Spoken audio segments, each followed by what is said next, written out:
Hello po mga kababayan, si Dante Maravillas, Bicolano vlogger, broadcast journalist from Alpay. O sabi dito sa balita, Philippine Military Chief Romeo Browner Jr. on October 3 said some retired officers had reached out to him directly to unseat President Ferdinand Marcos Jr. May mga pumunta daw sa kanya para patalsikin yung ating Pangulong Bongbong Marcos, including via kudita. Sabi sa report ng The Straits Times, I was confident anya that none of us will heed the call to intervene because of the professionalism that we have reached. Sabi ni General Browner sa foreign correspondence. So, kinonfirm mismo mga kababayan na General Browner. Ito nangyari mga kababayan noong kasagsagan ng rally, yung September 21 rally. Kaya pala may mga pumunta na mga retired generals. Doon sila pumunta mga kababayan sa Camp Crame. So, yung iba siguro sa Aguinaldo. May mga younger officers daw and some retired officers. But their calls were rebuffed or tinanggihan. Tinanggihan niya mismo. Ang tanong, other than yung pagtanggi na ginawa po ni General Browner, ano pang aksyon yung ginawa po ninyo? Kasi kung ako kay General Browner po, pinasasan ko na yung nakipag-usap sa aking retired officer na inuudyukan niya ako na mag-withdraw ng support sa ating Pangulo. Di ba dapat ganon? General, hindi ninyo naisip na pwede ninyong other than tinanggihan ninyo yung kanilang panggagatong, yung kanilang panunulsol sa inyo. Di ba dapat pinusasa ninyo at finala ninyo ng kaso na inciting to sedition? Kasi nasa kasagsagan yun ng gusto nilang isagawang EDSA People Power. Another EDSA People Power. At yung nangyari nga, nung hapon na, nagkarayot na. At yung grupo ng mga DDS, sumusugod na sa Mindiola. Nasabi po ni DILG, Secretary John B. Crimolia, yung intensyon, lusubin yung Palasyo Malacanang. Kaya lang naharang po nila. O di ba? Ngayon sabi dito sa balita po, published by Manila Times, during the last month's protest, there were posters and speeches calling for the armed forces of the Philippines to be the lead. Some of them were saying that maybe we should withdraw our support for the president, sabi po ni Browner sa isang news forum. There were several calls for us to intervene. And in fact, there was some recruitment, so to speak. Sad to say, some of them retired officers. The would-be plotters were trying to reach out to the younger officers, trying to reach out to our commanders, reaching out to me even in convincing us to intervene. Browner said they suggested a kudita, a military junta, in order to come up with a reset of the entire Philippine society or withdraw our support. So several forms of military intervention. At one point, he said, he and his military battle staff even met with a group of retired military officers led by ex-General Romeo Pocis, a vocal Marcos critic, who aired their grievances mainly alleged corruption in the incumbent government.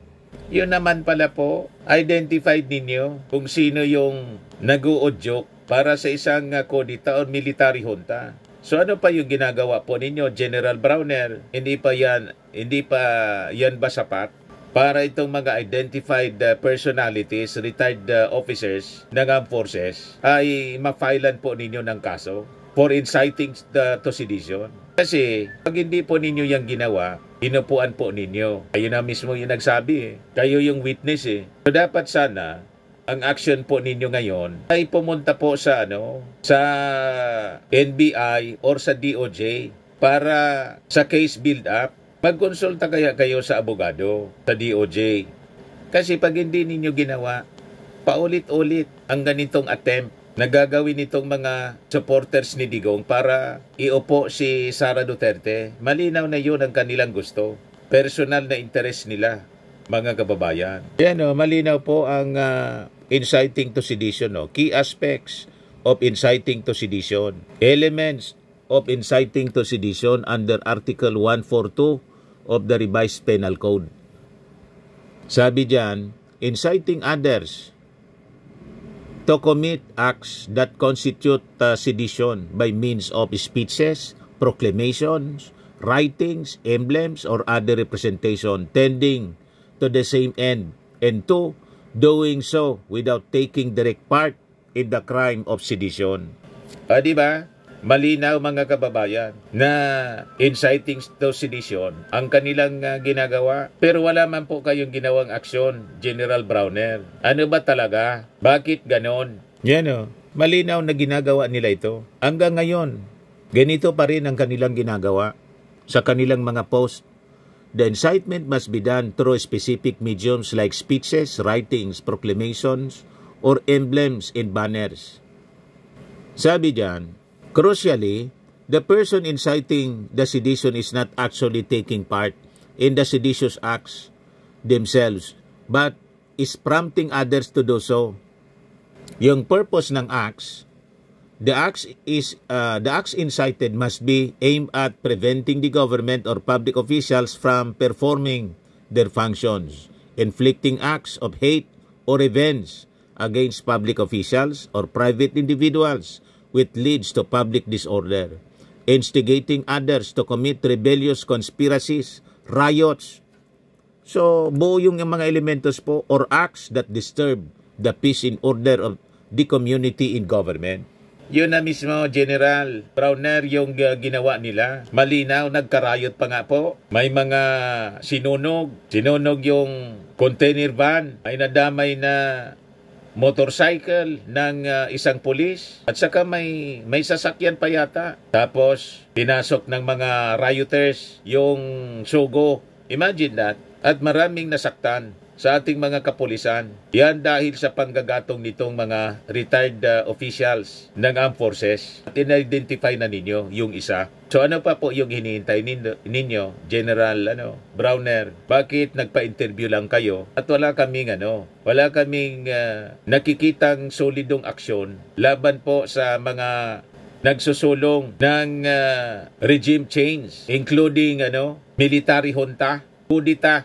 O di ba? Dapat silang mapanagot sa batas. Yan ang penalty po ng inciting to sedition. The penalty of prison correctional in its maximum period in a fine not exceeding 400,000 pesos shall be imposed upon any person without taking any direct part in the crime of sedition should incite others to the accomplishment of any acts which constitute sedition. Yung prison correctional po, 6 months to 6 years.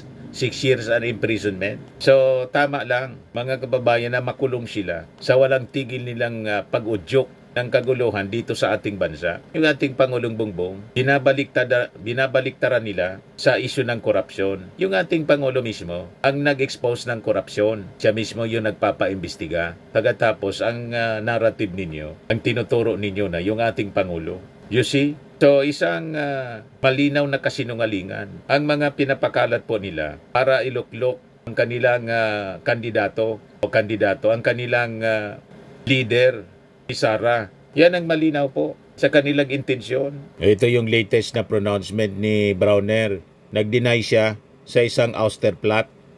Wala man daw Austerplatte ngayon. So ano yung sinabi mo na may mga kumausap sa inyo noong kasagsagan ng September 21 rally? Di ba yun Austerplatte? By your own admission?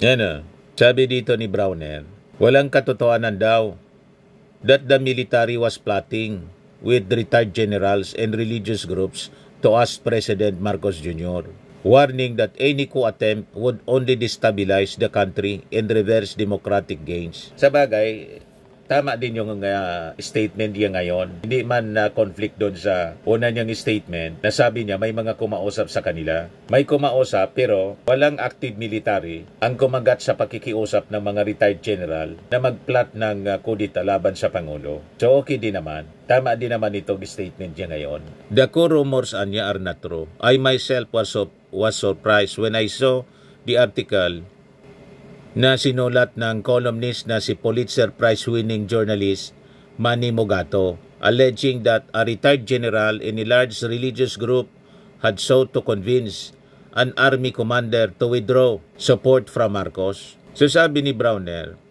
kinompronta niya yung journalist who identified him as the officer cited in the piece. If you are referring to me, I can tell you directly that I did not talk to any religious group. I did not plan a codita with the Secretary of National Defense directed by the CIA.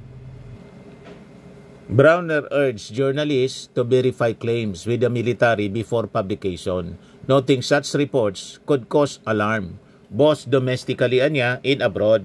Pero inamin niya na noong September 21 protest, some groups openly called for the armed forces to intervene. Yun na nga ang sinasabi natin. Kung ganon, identified na ninyo yung isa, si dating General Pokis. O bakit wala pa po kayong aksyon na ginagawa laban sa kanila? Bakit hindi kayo dumulog sa DOJ to study the actions na ginawa nitong mga retired officers kung this constitute inciting to sedition? Kailangan po may legal actions kayo na gagawin. Tama po, mga kababayan? Kasi pag hindi, paulit-ulit po sila na manggagatong ng gulo dito sa ating bansa. Kailangan managot sila sa batas. Ayan man lang po ang ating short video ngayon.